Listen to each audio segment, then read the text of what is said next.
Welcome to the France-24 debate. Tonight, Emmanuel Macron has over 50 million reasons to be cheerful after his meeting with Theresa May this Thursday. The Franco-British Summit, or Anglo-French Summit, at the Sandhurst Military School in east of England brought together two leaders at either side of the Brexit equation.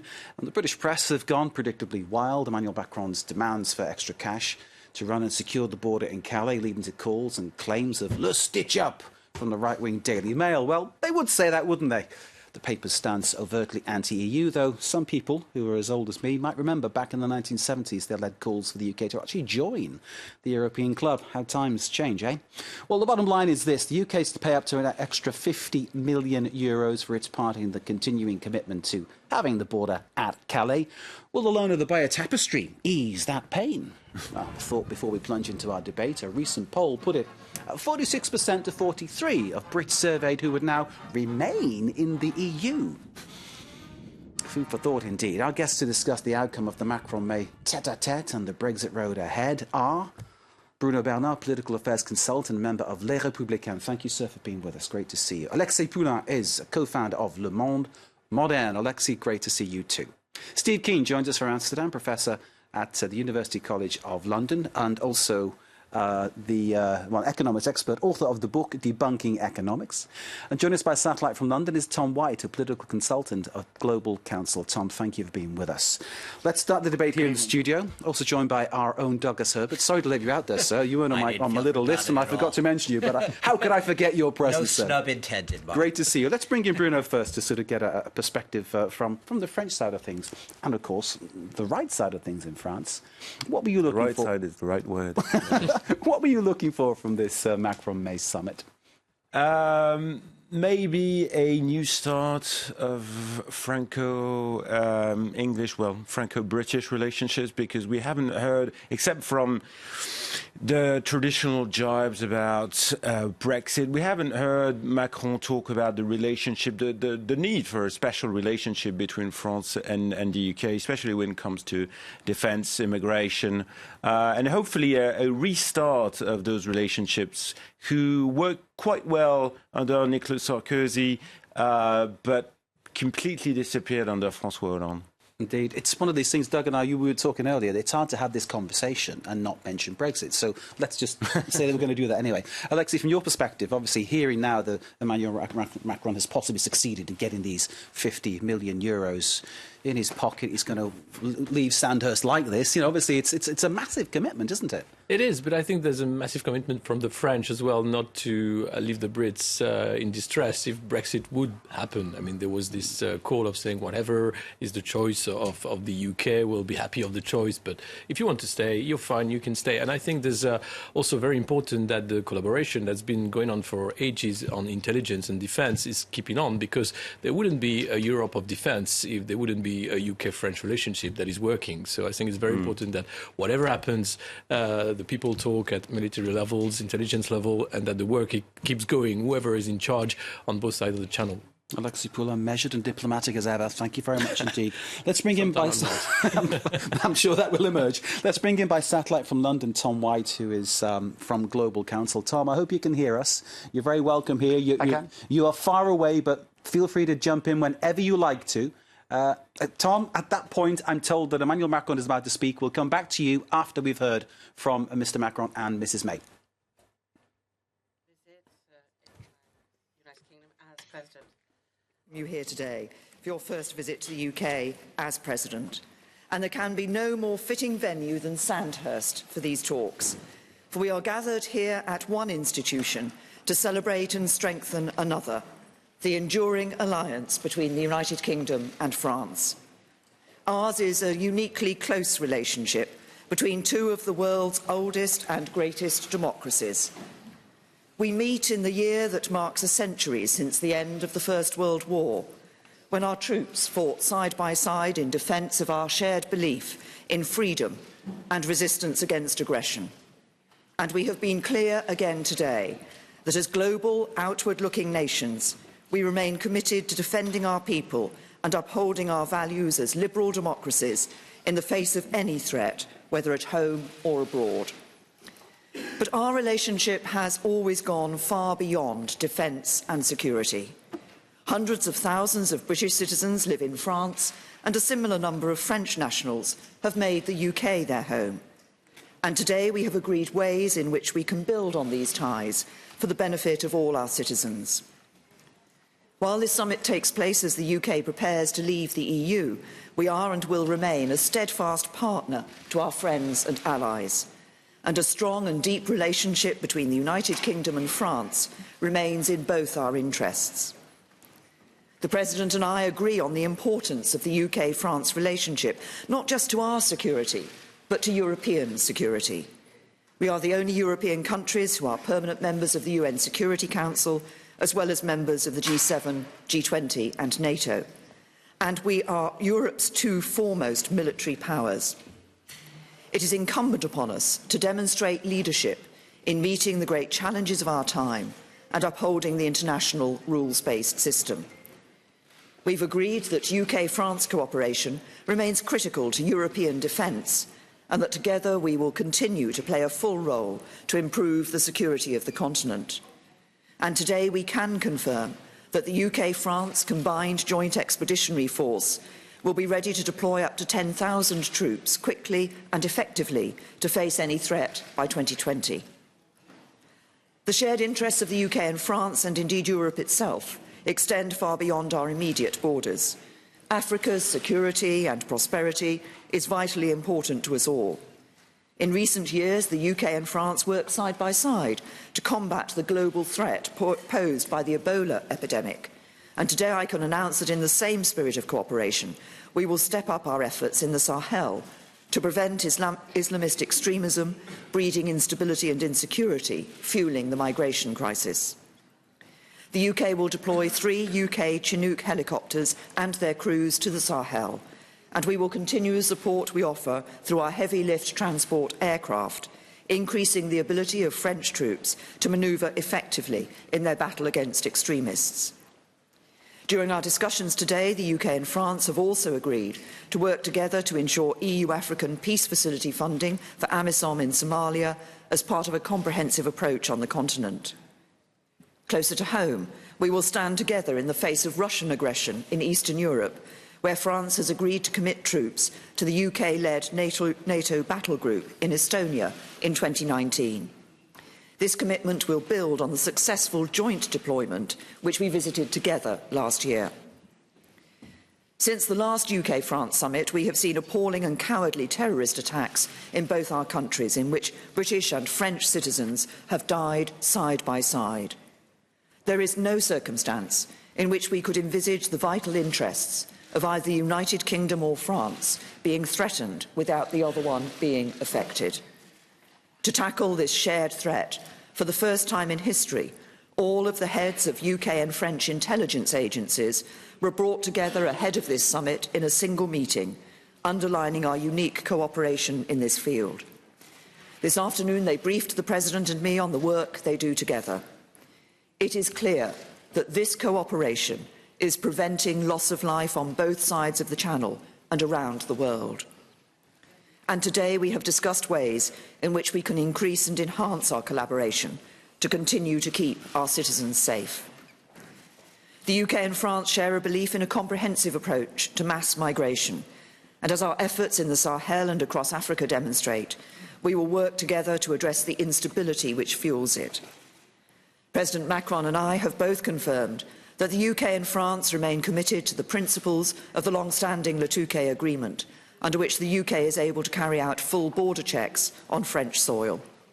And today we have agreed additional measures which will work in the best interests of both France and the UK, increasing the effectiveness of our cooperation.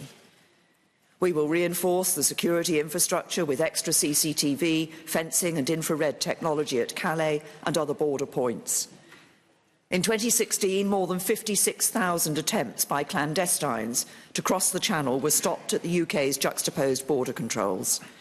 The further investment we have agreed today will make the UK's borders even more secure. The UK and France also share a determination to tackle the people traffickers and migrant smugglers who exploit the misery of those making the perilous journey to Europe. We are committed to working closely together to close down the networks of smugglers who seek to profit from the misery of others. UK-French economic cooperation is vital to our shared prosperity. We share £71 billion in trade, making France the UK's third largest trading partner and the UK France's fifth largest. And our trade relationship continues to thrive following the vote to leave the EU. Airbus, a company whose supply chain and ownership spans Europe, have today announced a multi-billion-pound deal to provide Emirates Airlines with 36 A380 passenger aircraft, parts of which will be built in both the UK and France, providing a boost to both our economies. And just down the road from here in Farnborough, UK and French engineers at the company are working side by side on the cutting-edge Zephyr high-altitude surveillance drone. This collaboration on innovation runs through our relationship, and today we have agreed to strengthen the global competitiveness of our world-class researchers and innovators, deepening cooperation between our research agencies. But the UK-France relationship is about far more than a balance sheet. Both President Macron and I believe that everyone in society deserves the same opportunities regardless of where they come from. And we will use our relationship to make this happen, supporting children from disadvantaged backgrounds to develop their employability and language skills. We will create a new fund for exchanges between our schools and revitalising the Entente cordiale programme with new financing so that our students can study across the Channel. Our shared history will also be reflected in the loan of the Bayeux Tapestry to the UK in 2022, the first time it will be on British soil in more than 900 years. The loan of the tapestry will form part of a wider cultural exchange taking place between Britain and France over the next 4 years. I'm honoured at the loan of such a precious piece of our shared history, which yet again underscores the closeness of our relationship. We've agreed to build a new generation of links between our people, with an ambitious programme of twinning towns and regions, bringing together mayors, leaders of city regions and others, as they address today's challenges and harness the potential of emerging technologies. The UK and France are forever neighbours, united in friendship and by our common belief in freedom and justice, both at home and in the world. Monsieur le Président. Thanks very much, Madam Prime Minister. Thanks, Theresa, for welcoming us with the ministers. Mesdames, Messieurs, merci. Ladies and gentlemen, I would like to thank Theresa May, Prime Minister, for pour ce 35e sommet. This is the 35th Franco-British Summit meeting, and you were right to remind us of the historic links between us. And I reminded everybody of two things which nothing can change, no political decision can change: our history and our geography. They place us together in the face of a common destiny, geostrategic threats, and a community of destiny. And that's what we need to focus on today. And this link exists between the men and women of our two countries, with today many of them who live in our respective countries on both sides of the Channel, and we have a common history. As you reminded us, the first priority of this bilateral relationship, and which we have to develop, is to continue having a joint commitment to foreign policy issues.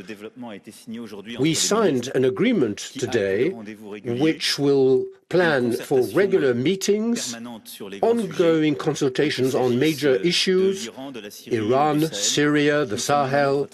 We will be attached to working closely together in those areas so that Europe as a whole can also contribute, particularly with regard to Iran, and a country which concerns us a lot. And from the very beginning, we want to comply with our commitments based on international treaties, which is the basis of our credibility, and to reinforce the collective security in the Middle East by taking resolute action in terms of reducing ballistic activities in Iran and the influence of Iran regionally, but in the framework that we have set ourselves.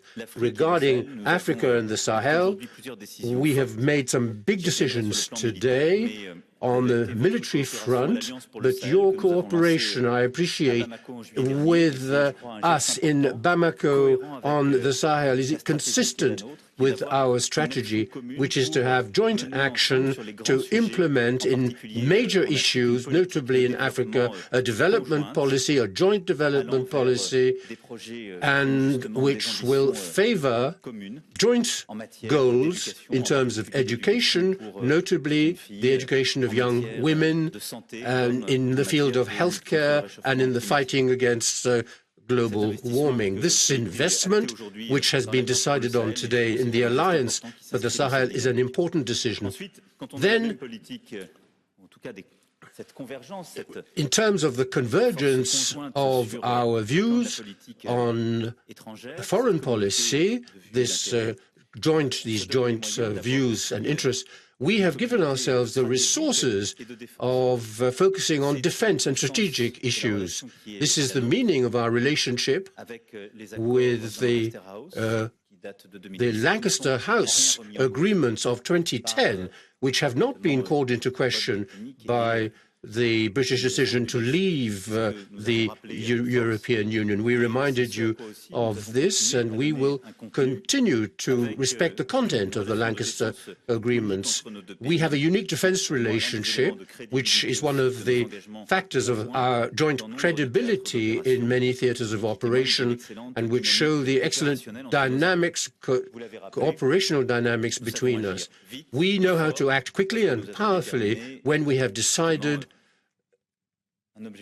what is our common objective. We have had opportunities to discuss our strategic relationship, and in the final communiqué, you will see the main points on which we have agreed. I would like to focus on the importance of our relationship, the extent of our cooperation in joint weapons.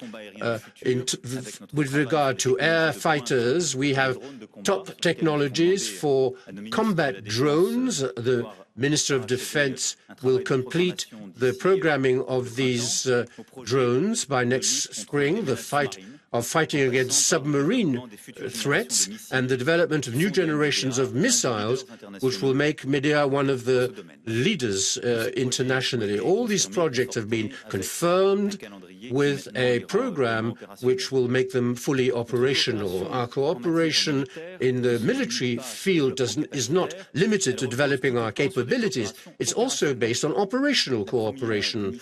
The Prime Minister described the support that the UK will be giving to the Barkhane operation in the Sahel, and I would like to pay tribute to that, to the resources, the deployment of 3 Chinook helicopters in the Sahel, and the staff, the military staff, to operate and maintain those is a powerful signal of the joint views and of our will to fight against terrorism in the Sahel.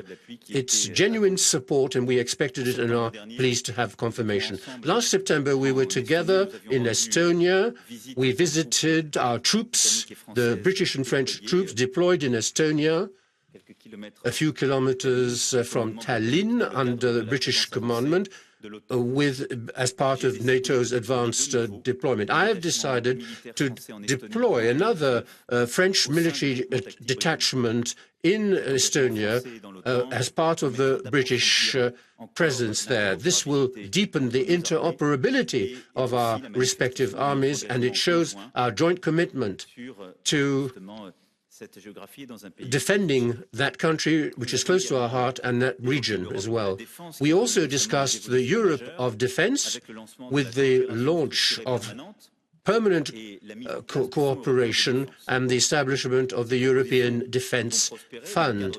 These proposals will move forward as part of the European Union, but it's indispensable that the strong relationship between our two countries should continue to contribute to the development of European defence in line with the methodologies that we will agree with our partners. We must prepare a framework, and we have agreed that the Franco-British defence effort could contribute to the European intervention initiative, strengthening the links between European armies that are in advanced positions in terms of operational capabilities. We also discussed the management of our joint border, notably the situation in Calais, which I visited with several ministers 48 hours ago. It is a subject you know very well, Prime Minister, and because of your past ministerial positions for several years, you had to manage the Calais region with France. We have seen in the field all the difficulties that exist.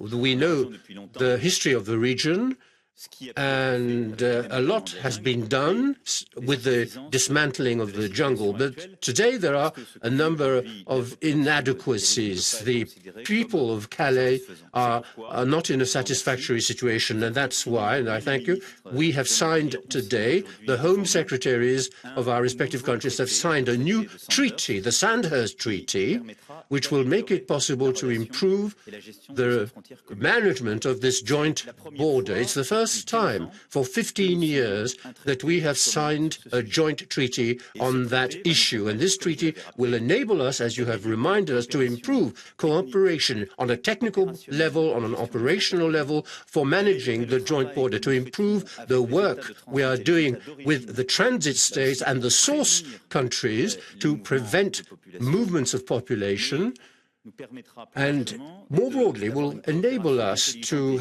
have smart and effective cooperation in managing this border. It's a common challenge, a common stake, which we must face together. A particularly important point in this Sandhurst Treaty will be the subject of unaccompanied minors, unaccompanied children. This treaty will enable us, for all the people who wish to cross the Channel, to reduce drastically the time it takes to process them from 6 months to 30 days for people who are over 18 and for a much shorter periods for unaccompanied minors. They have family in Great Britain, and this is a major factor, and they must be, their claims must be treated more effectively and humanely. This will change things in depth, and there are also vulnerable, unaccompanied children who are not normally processed under the Dublin procedure. So this is a major commitment I had made to elected representatives and the state and non-profit organizations in France. This is a new organization which will enable us to deeply change the approach, have a more humane approach, a more effective approach, but also to preserve, thanks to this treaty, the quality of our joint border. It's an economic link as well. You reminded us of the economic importance of this border. We want to continue developing trade, to have a better quality economic relationships between our companies and businesses which already trade into. So we need a secure border, and we must be able to keep the situation under control and to develop it. The ministers of the Interior also agreed on working on joint projects in the framework of shared governance to improve the situation. I will not list all the projects we have listed today. There's a great variety of projects which reflect the depth of our relationship in civil nuclear energy, cooperation in the field of research, with 2 important partnerships in the spatial field and in genomic medicine, cooperation between economic stakeholders in all sectors, cooperation in the field of sport, and particularly the organization of major sports events. A joint letter of intention has been signed a few days ago. The extent of these projects, which cover many economic sectors, some traditional, some very advanced, reflect our interest in fighting against climate change and energy transition. We are determined to commit ourselves to these very important issues, both diplomatically, through practical business project. Before we answer questions, I would like to say a word about the Brexit. It was not the main issue discussed. I respect the choice made by the British, even though I regret it, and I think we have shown today, and we will continue to do so, that whatever the course of the forthcoming negotiations, which will be managed in the framework of an organised, structured process with a single European negotiator, we will be discussing this in the Council, in the European Council as well. These discussions must never lead us to reduce the quality and the intensity of our bilateral relationship. Brexit will never forget a high level of cooperation between our two countries. It may create some uncertainty in some areas, but our responsibility is to know how to manage this complexity and how to be determined in improving the situation on both sides of the border. This summit has illustrated our joint will in this regard. Our relationship is based on our history, on our geography, but it's also based on very close human bonds. This evening, we will see this through various personalities who reflect the diversity and quality of our relationship. In the Victoria and Albert Museum in London, we will be meeting businessmen, sportsmen, intellectuals, young people. The relationship is there. There's an intergenerational dimension which will develop our bilateral relationship. It's based on this unique history which I have referred to, and which is of particular importance in the year in which we commemorate the centenary of the end of the First World War, during which many British and French people died side by side, and I have personal family links with those people, but all of that goes even further back, further behind, and we have had a millennium relationship, and this is evoked, of course, also in the Bayeux tapestry, which is something unique. It's France is very proud of the Bayeux tapestry. Bayeux itself is proud of it, and this tapestry and the local elected officials will be very, very pleased. As I said in Athens, we want the Europe of culture and the Europe of the cultural heritage, which reminds us of what obliges us and what is part of our common heritage. Of course, we all remember the exploits of William the Conqueror, but through the creative genius of Europe, the history of Europe, beyond this tapestry, it will reflect the scientific cooperation.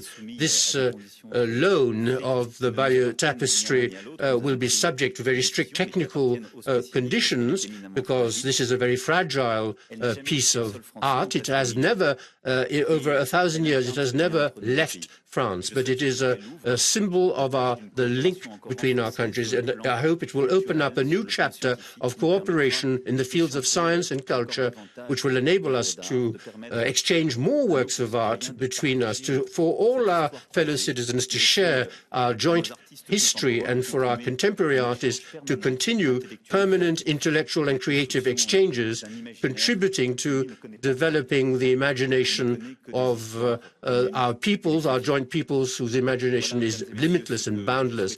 That's what I wish to remind you of regarding our discussions today and the challenges. And I'd like to thank you again, Prime Minister Theresa May, for your welcome and for the discussions we've had. Thank you very much, Emmanuel. And I think we can take a few questions from the media. I'll start with the UK media. Carl. Thank you, Prime Minister. Carl. Prime Minister, many people will look at the Calais deal and think it looks a lot like you're sending money to France and taking migrants from France. Is this the thin end of a wedge? And Mr. President, if I may ask you, after Brexit, do you think that UK Prime Ministers are more or less influential figures on the world stage? And is the loan of the Bayeux tapestry a sign that you think you can win us back?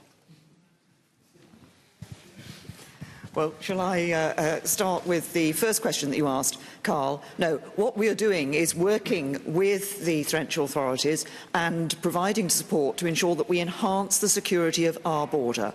This is in our national interests.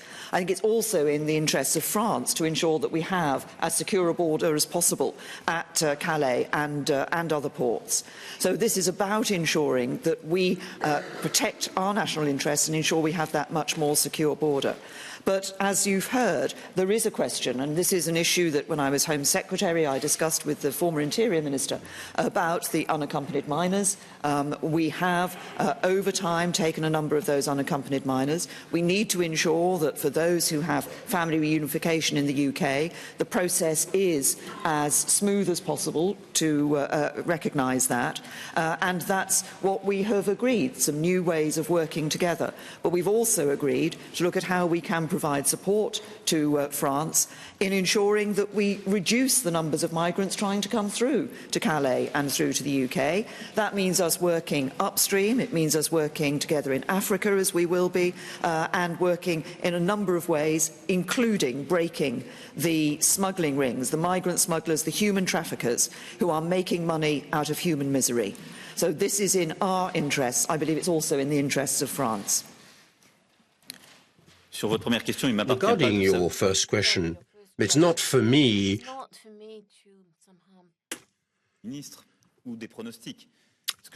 What I know is that the United Kingdom is a permanent member of the Security Council of the United Nations, and this won't change with the Brexit. The United Kingdom shares a common destiny with us. When the terrorists attacked us, we saw that there are issues in the Middle East and elsewhere where we converge. And I think the choices made today, the decisions made today, reassert, strengthen in the Sahel. The exchanges we've had on Iran and Syria show once again that we work together. We work with a neighboring country, which is a friendly neighboring country, which shares our vision of liberty, democracy and security. And then there are divergences of interpretation on a number of issues. But on those issues, we are in complete agreement and we will continue working together. That's why I was very precise and determined regarding foreign policy and defense policy. So I think it's up to us to make sure there are no changes in this regard, because that's how we can be stronger, have a bigger influence. I must say that counting defeats and victories since William the Conqueror is not our priority. For several centuries now, we have decided to fight side by side. We have been fighting on the same side in the wars. So, and we have been very successful for that. So this generation and the future generation will see durable peace between our two countries, obviously, but also peace in other regions of the world, which will ensure security within our borders. In recent years, we have seen that war does not solve any problems in depth. When military interventions are necessary, they have to be followed up by effective diplomacy to achieve peace. And we will continue doing that together. It's a new approach that we are putting in place together.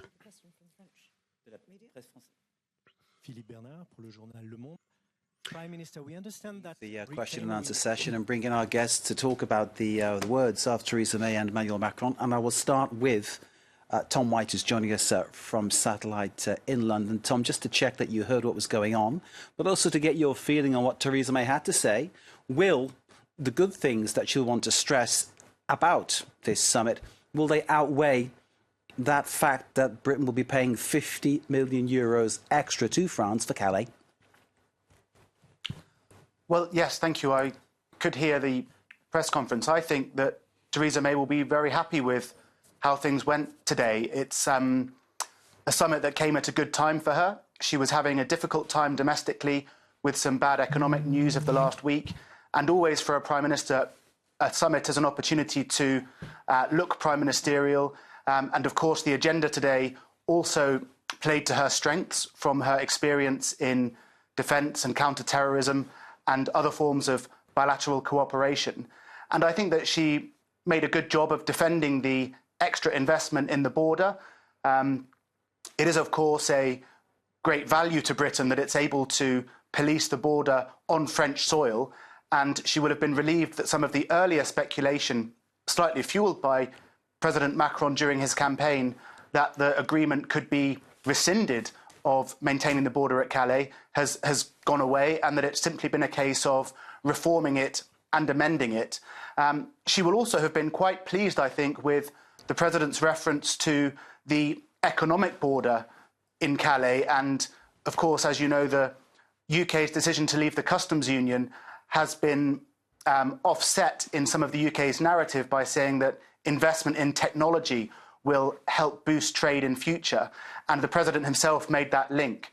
So I think overall, 50 million euros, or the exact figure, is a small price. And although there will be some media grumbling about it, ultimately it's good value for money, and it shows that the UK and France can make this kind of agreement without it being mediated by Brussels and as a purely bilateral agreement. I was wondering if certain tabloid newspapers in the UK would share your assessment of that. It's very likely Theresa May is going to have some bad press tomorrow.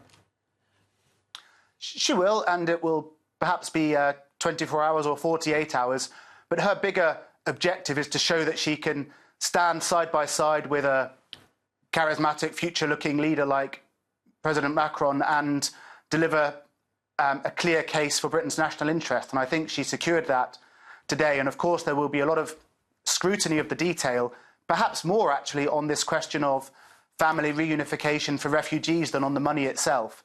But ultimately, she will weather that storm and show that she is getting on with the job, which has been her refrain since the difficult election result in June. Tom White in London, thank you very much indeed. Let's come back to the studio. We have Bruno Bernard from Les Républicains. Hello. Good to see you, sir.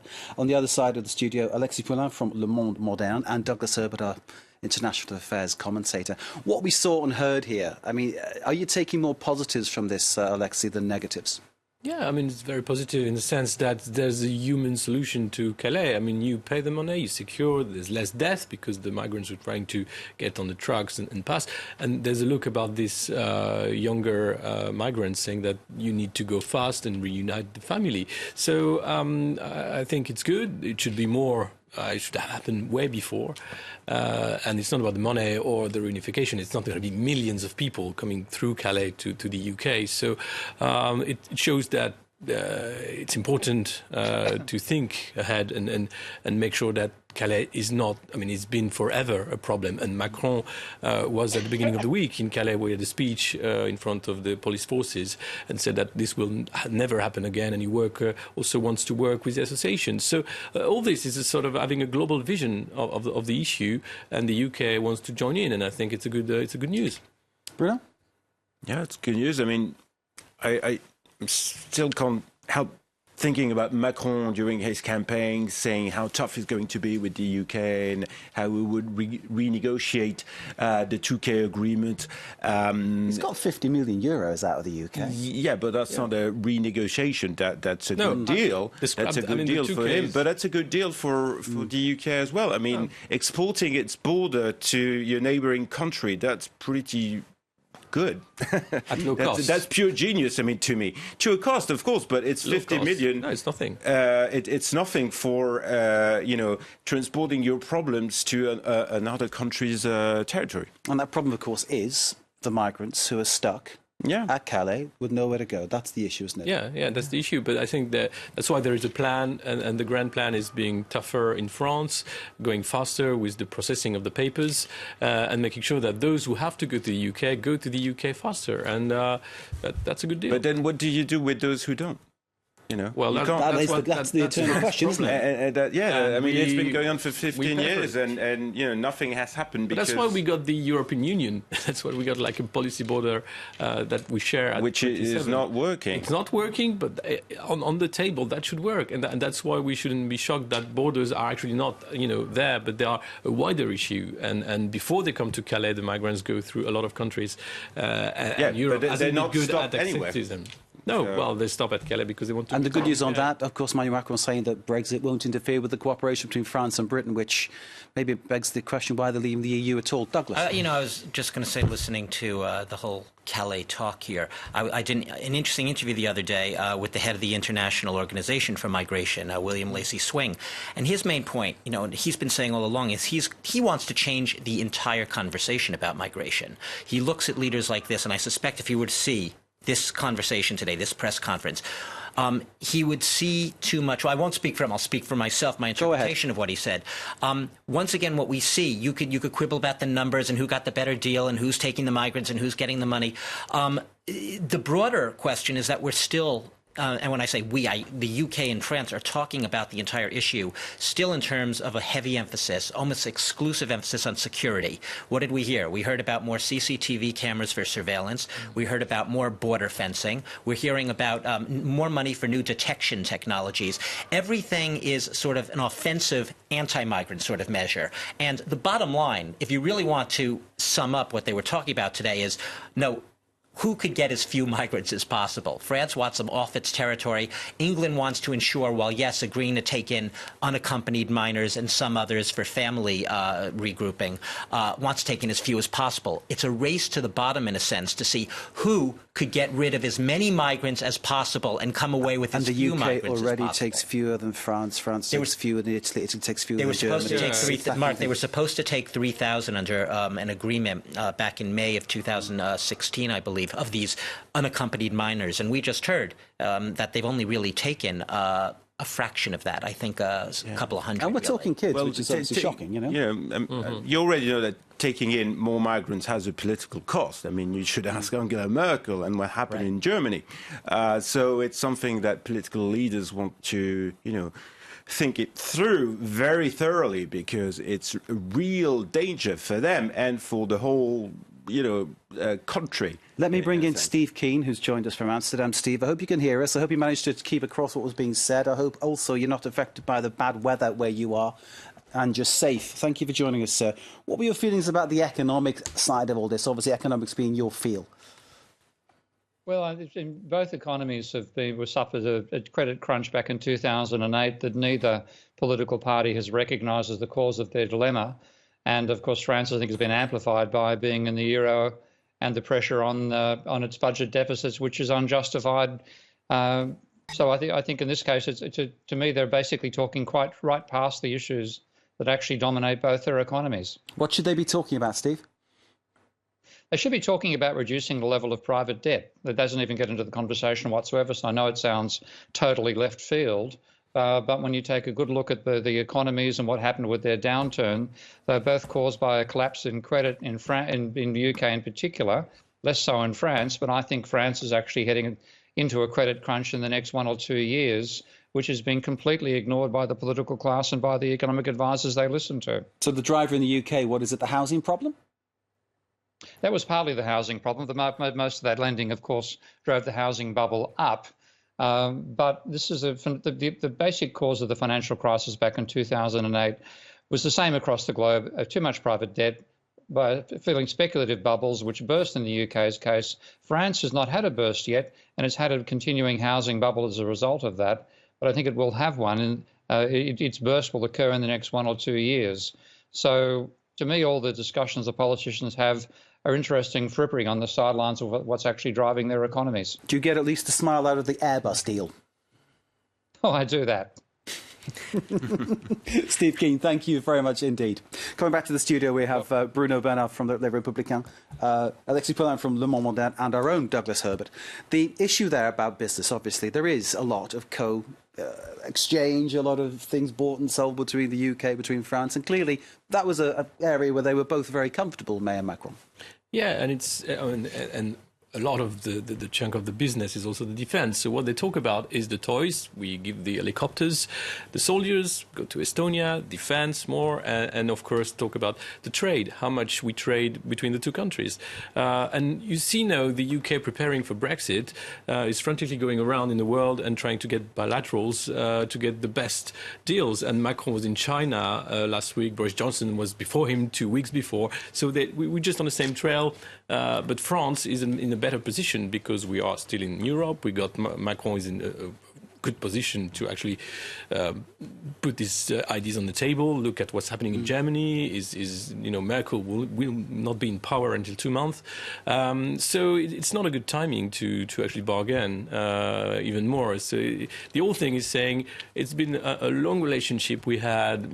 Talk about William the Conqueror and say we need to keep this relationship going. It's l'entente cordiale, and whatever happens, France and the UK got the same destiny. So. L'entente cordiale. Yeah. 2.0. Bruno, I'm not going to provoke you, but I'm going to say Macron, of course, will be pleased with this because business is his thing. That's kind of your party's thing too, isn't it? What do you mean? Well, that's what he kind of says, that he's about business and creating business and pushing business. Well, I think all politicians are in favour of business. I mean, that's it's how you make money. So, any business deal, any good business announcement is good news for a politician. But, there was what Bruno Le Maire said about the Montbourg decrees is that he's about to ring-fence some sectors of the French economy from foreign investors, such as artificial intelligence or data gathering. And that's clearly not a good sign for business and for foreign investors. And he's the finance minister. So, between him and Macron, I'm not sure they're singing the same tune. OK, let's have a little pause there. It's time for our Media Watch segment, which, may do some interesting things about the Abaya tapestry. Media Watch coming up now.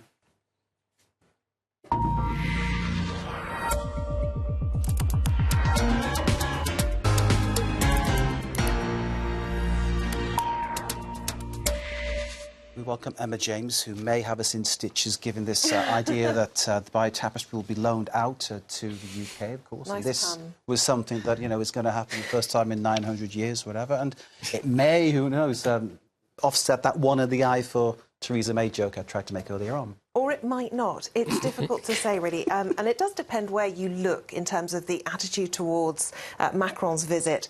The newspapers who are pro-Brexit are viewing it with great suspicion, as they are with this loan of the Abaya tapestry. Now, the Sun newspaper has done something really rather special. They have created the Buy EU tapestry. The Buy EU It tapestry. is very inventive. It's quite impressive. It goes into a lot of detail. I'm standing back. You take It basically documents the UK's journey towards Brexit, starting off with, of course, David Cameron failing to really get a good deal. Is that the one in the eye bit there? Absolutely, yes, that is him.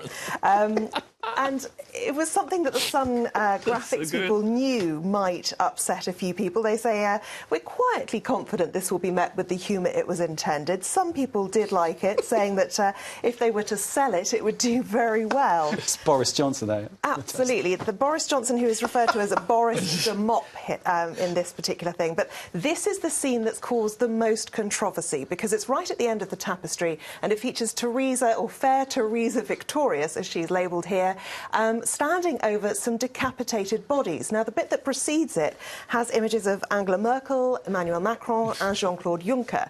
Now, there's nothing to suggest that those are necessarily the bodies on the ground, but it just seems very distasteful it's a bit climate. bloodthirsty, isn't it? Absolutely. Lots of people commenting on this one. This is the kind of thing you'd expect to find smeared on the walls of a serial killer's basement rather than a national newspaper.